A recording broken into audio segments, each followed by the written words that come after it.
बिस्मिल्लाहिर्रहमानिर्रहीम अस्सलाम वालेकुम। मैं हूं करामत मुगल और मेरे साथ हैं बिशार राजा साहब, पत्रकार हैं, जर्नलिस्ट हैं, सुप्रीम कोर्ट कवर करते हैं बीएन न्यूज़ के लिए। बिशार राजा साहब, आज जो समाअत हुई इलेक्शन ट्रिब्यूनल्स के हवाले से, काजी साहब ने मामला फिर वहीं पे भेज दिया है जहां से मामला शुरू हुआ था। तकर्री होगी आलिया नीलम साहिबा की, मुलाकात होगी चीफ इलेक्शन कमिश्नर की, तो मामला आगे बढ़ेंगे। ये जहाँ भी धांधली या इंतखाबात का नाम आता है, काजी साहब एक बोरी मिट्टी की उठाते हैं और उस पर जाके रख देते हैं। तो ये तो पीटीआई का बनता है ना मिलाड, हमारे हाथ काट दें, हमारे पाँव काट दें, हमारी आंखें नोच लें, कम से कम इंसाफ तो दें। हो रहा है ये कोर्ट में। बिस्मिल्लाहिर्रहमानिर्रहीम। बहुत शुक्रिया मुगल साहब। ये यहाँ हम विला कर रहे हैं ना, ये सफ़ेद संग मरमर की इस्तादा इमारत जो है, इसे उर्फ़ आम में सुप्रीम कोर्ट कहते हैं इंसाफ का कोठा। जो अगर इसका उर्दू तर्जमा किया जाए तो यही है कि यहाँ ये इंसाफ का कोठा है, यहाँ से इंसाफ मिलता है लोगों को। वो पंजाबी जो होएगा ना जी, लेकिन कोठा, उर्दू च लेकिन तो घर होएगा ना लेकिन जी। मसला ये है कि एक कोठे में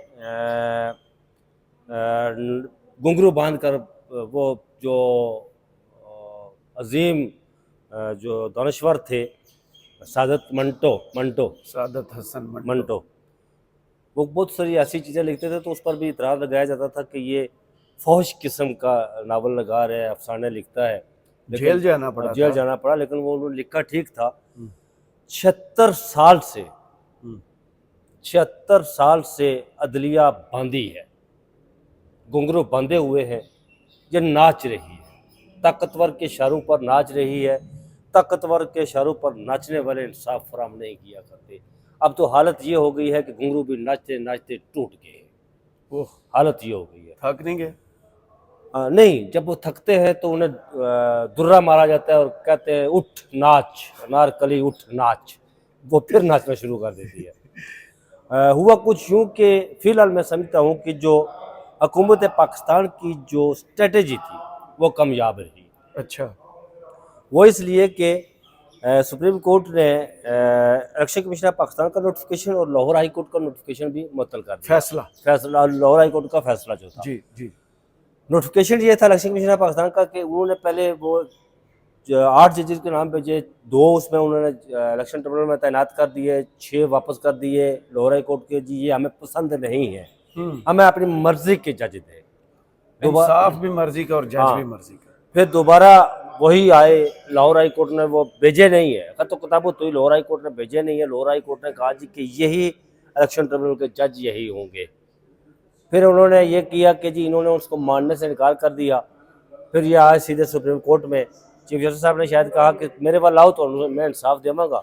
ये तो दरवाजा वो तो खुला इंसाफ उन्हें आज दरवाज़ा खुला हुआ है ना। वो मैंने पहले कहा ना, नाच वाला नाच, अदलिया नाच, वो दरवाज़ा खुला हुआ है। लेकिन आज जो मेरे यहाँ पर बड़े भाड़े के टट्टू कह रहे थे, जब मलिक शहजाद साहब ने नोटिफिकेशन किया था, फैसला दिया था लाहौर हाई कोर्ट के जजेस के हवाले, देखिए ये होगा वो होगा, आज एक जोरदार थप्पड़ मारा उनके मुंह पर जस्टिस जमाल बंदोखेल ने। जी, जस्टिस जमाल बंदोखेल ने कहा कि जो लोग कहते हैं कि लाहौर हाई कोर्ट की जो इलेक्शन ट्रिब्यूनल के जज भेजे गए थे और उन्होंने नहीं किया, तो अगर मैं chief justice Lahore high court होता तो मैं भी यही करता जो इलेक्शन उस वक्त के chief justice Lahore high court ने किया था। सही। मैं भी वही यही करता जी। और फिर आज जस्टिस अकील अब्बासी, ये मुझे लग रहा है कि जस्टिस अकील अब्बासी कल के भी में कुछ ये जस्टिस मुझे लग रहा है कि जस्टिस अकील अब्बासी अगले समात में नहीं हो, बेंच में नहीं होंगे।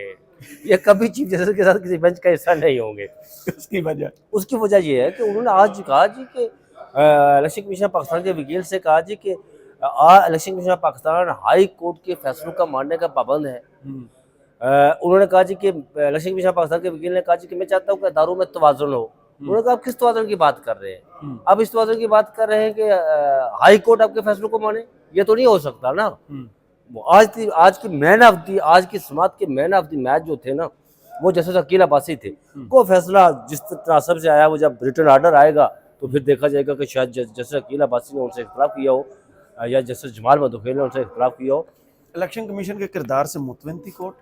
नहीं, इलेक्शन कमीशन ऑफ पाकिस्तान के किरदार से मुतमिन तो कोर्ट क्या यार, कोर्ट मुतमिन नहीं थी ना, काजी साहब मुतमिन थे ना। काजी साहब तो कोर्ट के अंदर ही काजी साहब होते हैं, कोर्ट काजी साहब के अंदर। लेकिन मैं यहाँ कह सकता हूँ कि जो आज की समात हुई ना, देखिए हुकूमत अपनी स्ट्रेटजी में कामयाब होगी। एक होता है इलेक्शन मैनेजमेंट, एक होता है इलेक्शन पोस्ट मैनेजमेंट, ये स्ट्रेटेजी थी हुकूमत की पोस्ट मैनेजमेंट की। अब वो शाम तक प्री में पहले आपने बल्ला छीना छीना, हो गया, आपने तवजीज को इंदा तायद को फिर मैनेजमेंट की ना आपने, 9 फरवरी को पूरा इलेक्शन मैनेजमेंट के तहत ही ले गए। देखिए जो आप प्री कहते हैं बल्ला छीना गया, प्री वो था ना, छीन लिया गया। इमरान खान प्री को सजाएं सुना के नहीं, जेल में कर दिया। प्री में बल्ला छीना गया, हाँ। कागजात नामजदगी लोगों के दाखिल नहीं होने इंट्रा पार्टी दिए गए, इलेक्शन को मानने से इंट्रा इनकार पार्टी किया। इलेक्शन को मानने से इनकार किया, तजवीज़ कानूनगान को मारा गया, उठाया गया, जो तहरीक इंसाफ के उम्मीदवार थे उन्हें अगवा किया गया। ये था प्री मैनेजमेंट। अब इलेक्शन मैनेजमेंट क्या थी? इलेक्शन मैनेजमेंट ये थी कि फॉर्म 45 को फॉर्म 47 में तब्दील कर दिया गया, इलेक्शन हुए 9 को किसी और की वो झोली में डाल वो दिया। पूरा तब्दील कर दिया। ये थी प्री में। अब पोस्ट मैनेजमेंट क्या है? उन्हें पता था कि ये इलेक्शन ट्रिब्यूनल में मामला जाएगा, तो उन्होंने पोस्ट मैनेजमेंट के लिए सदारती ऑर्डिनेंस लाया रातों रात, जो सुप्रीम कोर्ट ने तो खैर नहीं माना उस वक्त। फिर ये लाहौर हाई कोर्ट ने वो इलेक्शन ट्रिब्यूनल भेजे, तो उन्होंने कहा जी कि अगर इंज नहीं है तो फिर उन्होंने कौमी असम्बली में बिल पेश कर दिया। आज शाम को है ना उसकी 5 बजे सेनेट का इजलास हो रहा है, तो उसमें वो कामयाब बिल पास कर देंगे। तो फिर काजी साहब कहेंगे जेल अल्तवा उन्होंने रखी हुई है प्रेजेंट प्रोसीजर बिल की पहली ईंट ही है, जो कानून साजी ये करेंगे हम हाँ मानेंगे। तो उन्होंने कहा कि देखिए जी कानून साजी हो चुकी है, इस पर आप तो हम कुछ नहीं कर सकते, लेकिन मैं आपको ये बात बता दूं, बहुत सारे दोस्त मेरे कहते हैं कि ये ऐसा नहीं होगा, लेकिन मैं ये ऐसा ही होगा। Chief justice Lahore high court justice हालिया नीलम अभी चीफ जस्टिस बनी है, अभी हलफ उठाया, हल्फ नहीं उठाया, आज उसकी परमानी पार्टी की तौसीक कर देगी, कल वो हल्फ उठा लेगी जी। उन्होंने वक्त गुजार रहा है वहां पर लाहौर हाई कोर्ट, और जजेस के साथ उन्होंने अपना लिजान रखना है। ये नहीं हो सकता कि वो इलेक्शन कमीशन ऑफ पाकिस्तान के फैसलों को मिनोअन तस्लीम करे और लाहौर वो ये कहेंगे कि करेगा, यही वो फैसले, मैं आपको यही जज वो भेजेगा। एक जस्टिस अनवार हुसैन साहब के पास जो इलेक्शन ट्रिब्यूनल है ना, वही फैसला करेगा ये हुकूमत चल सकती है कि नहीं, या नहीं चल सिंपल एक जज। और अच्छा वो सारा अमल रुक गया ना, इलेक्शन ट्रिब्यूनल वाले वो 8 जजेस थे वो खत्म हो गए, वो रुक गया सारा अमल। अब नए सिरे से मशावरत का उन्होंने कहा कि आप मशावरत करें जो नई चीफ जस्टिस होंगी उनसे जाकर, लेकिन ये होगा कि chief justice Lahore justice Aalia Neelum कल हल्फ उठाएंगे या परसों उठा लेंगे।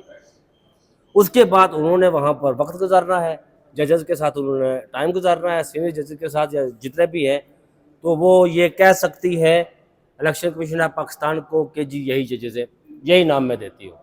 वन फेस टू फेस होगा थोड़ा आइडियल, ये आइडियल नहीं, यही होगा, यही अगर ये ना हुआ मुमकिन तौर पे अगर नए जज आ जाते हैं, वो रिटायर्ड जज जो रिटायर्ड जज उनका ज्यादातर फोकस यही है ना कि रिटायर्ड जजेस के हवाले से मैनेज अच्छा हो जाए। हाँ वो तो अच्छा हो सकता है, लेकिन वो कहते हैं कि रिटायर्ड जजेस के हवाले से क्या हमें डालना है, जैसे अब्दुल शकूर पाचा साहब को डाला पार्टी है इलेक्शन में।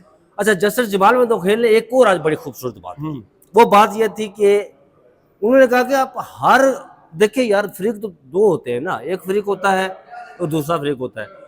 इलेक्शन कमीशन पाकिस्तान को उन्होंने कहा वकील को कि आप हर मामले में फ्रीक है, तो आप कैसे फिर लाहौर हाई कोर्ट के अपनी मर्जी के जज तैनात करवा सकते हैं? उन्हें कहें कि हमें ये दे ये दे ये दे, ये कैसे हो सकता है? वो फ्रीक है ना यार। देखिए यहाँ पर मामला फॉर्म 40 इससे पहले 2 फ्रीक हारे और जीतने वालों का मामला होता था, जो एक हारा और दूसरा जीता उसके मामला होता था। अब एक नई फॉर्म सामने आई ना जी, वो फॉर्म 47 की फॉर्म सामने आई, वो दायरा सामने आके वो दायरा साहब वो फ्रीक बन गया ना, को खत्म करना है, वो डिस्प्यूट्स पैदा कर रहा है ना, वो फ्रीक बन गया ना। अब वो फ्रीक बन गया तो ये तो नहीं हो सकता ना कि वो फ्रीक है तो वो कहे जी कि मुझे ये जज दे, मुझे चीफ जैसे काजी फाइज जज दे जी, मैं इनसे फैसला करवाऊंगा। तो आपने ये तो नहीं हो सकता ना। इस्लामाबाद के 3 हलकों में उसका जो फैसला इलेक्शन कमीशन ने खुद ही किया था, वो आपको याद होगा। यही सवाल आज जस्टिस जमाल मंदोखेल ने उठाया ना जी कि आप हर मामले में फ्रीक है। वो कैन दिस पॉसिबल कि आप कहे जी कि लाहौर हाई कोर्ट से क्या मैं अपनी मेरी मर्जी के मुताबिक आप जज दे, मतलब कातिल जाए मकतूल के पास, वही है ना, कातिल मकतूल के पास जाए, नहीं मकतूल जो कातिल के पास जाए, मुझे आपसे इंसाफ चाहिए। ये कैसे हो सकता है यार? ये तो नहीं हो सकता ना। मकतूल के लवाकिन कातिल के पास जाए और कहे कि जी आप मुझे कत्ल किया, आप इंसाफ दे, ये नहीं हो सकता। यही हो रहा है ना। तो आज जस्टिस जमाल मंदोखेल ने यही बात की वहां पर, लेकिन एक मसला हो रहा है यहाँ पर। जिस तरह आज जस्टिस पाकिस्तान तहरीक इंसाफ के जो उम्मीदवार थे उनके वकील थे नियाजुल्लाह नियाजी एडवोकेट जी, सभा शुरू होने से पहले उन्होंने chief election commissioner chief justice Pakistan की बेंच में मौजूदगी पर इतराज़ उठाया। तो उन्होंने कहा जी कि पहले तो उन्होंने सुना, लेकिन कोई 2 मिनट के बाद वो मतलब वो बड़े ही ऐसे आग बगोला हो गए। उन्होंने कहा कि आपने कैसे मुझ पर इतराज़ किया है, जब पहली How dare समात you to point a पहली finger on me? नहीं, एनफ इज एनफ उन्होंने हाँ कहा। वो बड़ा सख्त जुमला बोला था। और उन्होंने कहा कि अदालत को स्कैंडलाइज ना किया जाए, और ये भी कहा कि जब पहली समात हो रही थी तो मैं बैठा हुआ था, तो उस वक्त आपने एतराज़ नहीं किया, हमने आपसे पूछा भी था। तो उस वक्त नियाज़ुल्लाह नियाज़ी ने कहा जी कि जब पहली समात हो रही थी ना, तो उस वक्त मैं फ़रीक नहीं था, अब मैं फ़रीक बना हूँ और मेरा ये कानूनी हक है मुझे कि मैं आपका एतराज़ कर सकता हूँ, मैं रिकॉर्ड पर हर लाइन का होता हाँ, उन्होंने कहा मैं रिकॉर्ड पर रखना चाहता हूँ ये बात, उन्होंने आपको रिकॉर्ड याद पर होगा रखी, लेकिन उन्होंने कहा कि मैं पाकिस्तान बार कौंसिल फैसला सुनाने लगा था शाहरुख अरजमंद साहब, वो तो फिर वहाँ भी एतराज़ हुआ रियासत के था। मेहमान है ना जी, अच्छा, वो फिर ठीक। काबर मनिका साहब, फिर ठीक, वो फिर मैं बड़े चुप ही खास- ठीक हूँ। वो तो इस वक्त दो खास आदमी है रियासत के, एक है मोहसिन नकवी साहब और दूसरे खाबर मनिका साहब। बस ओन चौधरी नहीं है नहीं, आउन चौधरी की क्या हैसियत है यार, आउन वो प्रेस चौधरी- कॉन्फ्रेंस करके कहता है कि 9 मई के मामलात पे पीटीए माफी मांगे, मैं इनके मुझे साथ खड़ा हूँ। आउन चौधरी का नाम ले लिया आपने, फिर ओन चौधरी मुझे एक लतीफ़ा याद आ गया, वो किसी सिख की बीवी जो है ना, वो किसी मामले पर नाराज़ हो गई उससे, तो उसने कहा कि वो चली गई तो मैंने शराब का जो है ना आज सहारा लिया है। तो किसी ने पूछा कि शराब का सहारा जो है ना वो लिया तो फिर कैसे गुजरी, उसने कहा कैसे गुजरी, फंसा बैठा है शराब। आन चौधरी वैसा ही है यार, ठीक है, आन चौधरी वैसा ही है, वो इससे ज़्यादा मैं कुछ नहीं कह सकता। बिल्कुल ठीक है। हाँ, तो ये था। अब मैं बात कर रहा था नियाज़ुल्लाह नियाज़ी साहब की। जी जी, तो उन्होंने कहा जी कि उन्होंने रिकॉर्ड पर रखा, अच्छी बात है, रिकॉर्ड पर रखना चाहिए। तो उन्होंने कहा जी, अच्छा फिर चीफ जस्टिस साहब थोड़े से ठंडे हुए तो उन्होंने कहा जी कि नियाज़ुल्लाह नियाज़ी ने कहा जी कि मैं आपके सामने इसी बैसियत एडवोकेट जनरल आपके सामने पेश होता रहा, तो उन्होंने कहा कि आपकी सियासी वाबस्तगी एक जमात से है तो मैं आपका एहतराम करता हूँ। उन्होंने ये भी कहा कि क्यों ना आपके खिलाफ पाकिस्तान बार कौंसिल में, ये बात वैसे उन्होंने की, लेकिन ये है कि काजी साहब जो है ना वो ठाणे के शायद मूड में थे, वो नियाज़ुल्लाह नियाज़ी साहब डर गए और आके बैठ गए। पहले और मैं आज हुई थी। आपके जो आज मैं आपको एक जो 20 लाख के आखिर में मैं खबर देता हूँ। अभी आखिर नहीं आया, अभी मेरे सवालात बाकी। अच्छा, सवाल करें आप। ये जो अब मामला लाहौर हाई कोर्ट का फैसला मुअत्तल हुआ है, नोटिफिकेशन मुअत्तल हुए हैं, मामला तय करेंगे जनाब चीफ इलेक्शन कमिश्नर और chief justice Lahore high court. तो ये केस आगे चलेंगे, जो धांधली हुई है इलेक्शन ट्रिब्यूनल्स का मुस्तकबिल क्या देख रहे हैं, क्या जो कानून साजी होगी या जो लाहौर हाई कोर्ट डिसाइड कर, क्योंकि एक मोअज़्ज़ज़ जज ने ये भी कहा कि पहले आपको हाई कोर्ट से कंसल्ट करना चाहिए था ये सब कुछ। जस्टिस अकील अब्बासी साहब ने बार बार ये कहा, तो होगा क्या फिर? अब जो इस पर कानून साजी हो जाएगी, आज शाम मुकम्मल हो जाएगा, और 100% हमें श्योरिटी है कि हो जाएगी। हाँ बिल्कुल मान भी जाएंगे, 100% श्योरिटी है। और इस अपील को ज़ेर इल्तवा रखा गया है। अगर मामला वहाँ एक और मामला है जो आज जस्टिस नईम अख्तर अफगान ने इस जानिब भी उन्होंने ये सवाल उठाया कि जो जुरिडिक्शन है ना इलेक्शन ट्रिब्यूनल की, दायरा अख्तियार, इस हवाले से भी आपने करना है, ऐसा ना हो कि कल दोबारा आप हमारे पास आ जाइए। इलेक्शन कमीशन पाकिस्तान को कहा है, मैंने इसकी सवाल से मैंने पहले कहा कि आपको जस्टिस आलिया नीलम वो ही जज दे सकती है, अगर वो ना उन्होंने दिए ना तो फिर ये हो सकता है कि अगर 8 जज उन्होंने मांगे तो 6 उनकी मर्ज़ी से हो सकते हैं और 2 इनकी मर्ज़ी से हो सकते हैं, और 2 जो दायरा अख्तियार है या जिस एरियाज़ में उन्होंने करने वो उनकी मशावरत से वो तय हो जाएगा। और अगर ना हुआ तो फिर ये सुप्रीम कोर्ट में आ सकता है। तो काजी साहब कह सकते हैं कि जी कानून बन चुका है 184(3) के तहत, तो बस मामला खत्म। फिर मर्जी यानी कि उन्हीं की चलेगी जिनकी मर्जी पहले चलने के लिए सब कुछ। हाँ, वो जो खबर थी वो आज मैं इस बात पर बड़ा समाज शुरू होने से कबल मैं अटॉर्नी जनरल पाकिस्तान से मुकालमा कर रहा था। आज समी इब्राहिम साहब साथ खड़े थे, मैंने उन्हें अटॉर्नी जनरल पाकिस्तान से कहा जी कि मैंने खालिद जावेद खान जो साबिक अटॉर्नी जनरल पाकिस्तान है, ex prime minister of Pakistan mister Imran Ahmad Khan Niazi, नाम है इमरान अहमद खान न्याजी, उनके रेत। तो मैंने कहा जी अटॉर्नी जनरल पाकिस्तान से कि मैं अदालतों में मैंने सुना वो बतौर अटॉर्नी जनरल जब पेश होते थे तो बहुत सारे ऐसे मामला थे, इश्यूज़ थे, मसाइल थे जिस पर वो अदालतों को असिस्ट नहीं करते थे। वो कहते थे कि मैं जी जाकर वापस प्राइम मिनिस्टर पाकिस्तान से बात करूंगा, और वो बहुत सारे मामला जो है वो रिवर्स होते थे, जैसा कि पीका कानून के हवाले से मामला रिवर्स हुआ। उन्होंने इस्लामाबाद हाई कोर्ट में जाकर कहा जी कि मैं इस मामले में अदालत को असिस्ट नहीं करूंगा, ये काला कानून है, मैं जाकर प्राइम मिनिस्टर पाकिस्तान से बात करता हूँ। वो दूसरे दिन अगले दिन आकर उन्होंने रिवर्स करवाया फैसला। फिर इस तरह सदाती एडेंट्स के हवाले से भी उन्होंने बहुत सारे ऐसे। तो जब आप यहाँ पर मखसूस नशिस्तों के हवाले से दलाइल दे रहे थे, ये मौजूदा अटॉर्नी जनरल पाकिस्तान मंसूर अवान से मेरा ये मुकालमा हो रहा है, तो उस वक्त आपने एक डिफरेंट लाइन ली, तो उन्होंने कहा मैं समझता हूँ कि जो इलेक्शन कमीशन पाकिस्तान ने बहुत सारी गलतियाँ की है, तो मैंने एक डिफरेंट लाइन ली। मैंने कहा सर आप बहुत अच्छे वकील हैं, आपकी प्रैक्टिस बड़ी अच्छी है, आप नेकनामी, आपका जो नेकनामी है उस पर बदनामी के बायस बन रहे हैं, तो आप कई ऐसे मामलात पर जो गलत भी होते हैं, आप ये क्यों नहीं कहते अदालत को कि मैं प्राइम मिनिस्टर पाकिस्तान से जाकर बात करता हूँ, मैं इस मामले पर अदालत को असिस्ट नहीं करूँगा। तो उन्होंने जो बात मेरे सामने की ना, वो बड़ी ही हैरानकुन बात की उन्होंने कहा कि खालिद जावेद खान इमरान खान से जाकर जो है ना वो मुशावरत करते थे, उनसे डायरेक्शन लेते थे, लेकिन मेरे लिए एक मसला है। मैंने कहा जी कौन सा मसला? उन्होंने कहा कि मेरे लिए मसला ये है कि मैं किससे जाकर मुशावरत करूँ। यानी कि बंदा ही कोई नहीं मेरे लिए कौन सा प्राइम मिनिस्टर, मैं किससे जाकर मुशावरत करूँ?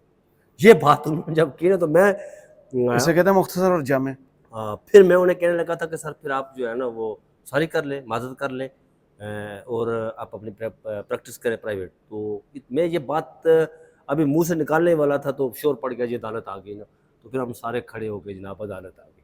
ये बड़ी बात उन्होंने कही है यार कि यहाँ पर उन्होंने कहा कि वज़ीर आज़म अगर है तो उसके पास इख्तियार नहीं है। सिंपल, ये बड़ी बात है ना। हाँ। ये खबर है जो इमरान खान कहते हैं, हाँ, कि उनसे क्या मौसम पर यहाँ पर मुझे मोइन खान का एक बात याद आ गई, बड़ी दिलचस्प बात है जी उन्होंने मोइन खान ने शोएब अख्तर पर तनकीद की, ये शोएब अख्तर जो है वो एक उस दर्जे का बॉलर था, इसकी इतनी विकटें। तो शोएब अख्तर ने बड़ा खूबसूरत जवाब दिया। उन्होंने कहा कि बात यह है कि आप लोगों की खुशकिस्मती है कि जिस वक्त आप खेल रहे थे तो उस वक्त आपका जो कप्तान था ना वो इमरान खान था, तो मेरे कप्तान जिस वक्त मैं खेल रहा था तो मेरे कप्तान आप थे जनाब मोइन खान साहब, कभी मुझे खिलाते नहीं थे, कभी खिलाते थे। अगर मैं इमरान खान के दौर में खेलता होता तो मैं बहुत बड़ा प्लेयर होता, 500 प्लस में विकेट ले रहा होता। सही। आखिर में आपने इमरान खान का जिक्र किया, मेरे जहन में वही सवाल आ गया, इमरान खान साहब का काजी साहब ने फिर इस आज के समाअत के दौरान भी जिक्र हुआ? नैब तरमीम में वो